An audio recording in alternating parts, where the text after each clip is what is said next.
I'm over here in Daphne, about a mile from the bay, and I want to show you one of these projects that we just finished up for these clients. So these clients came to us with this front walkway area that was starting to deteriorate out. The deck boards were rotted. It had a risk of people falling through. So they asked us to come back and replace it, but instead of going back with a regular pressure treated lumber, they decided to go back with a nice composite decking so that it eliminated a lot of the maintenance later on and just gave them a really nice product that they could be proud of. So let's check out a couple of the details on this project. All of the decking and these handrail caps are made out of the composite material. And you probably heard of a lot of different brands like Trex, TimberTech, AZAC, lots of different brands. We actually use a product called Sylvanix decking, and main reason why we've used it in the past is because it really holds up to the weather nice down here, and it's durable, heavy duty, and it's got a PVC cap that goes all the way around it, as opposed to some of the composite decks where the PVC cap just goes along the top edge and not around the bottom. So it's a really solid product,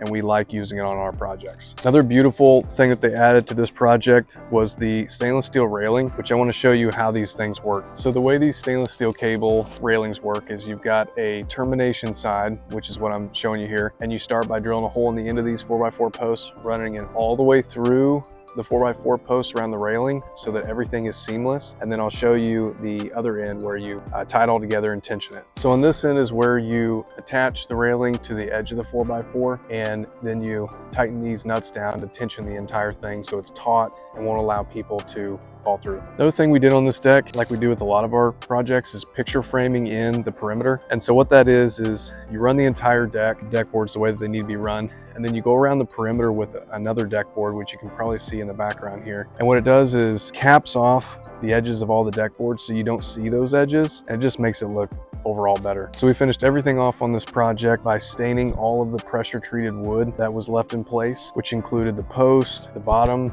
railing cap, and then on the outside, all of the framing that you can see. So that's just going to help it last a lot longer and keep the color scheme looking really good blended into the house. So we came in and in a matter of weeks, demolished everything out, replaced everything with new, and now these folks can sit outside and enjoy their new outdoor living space for years to come.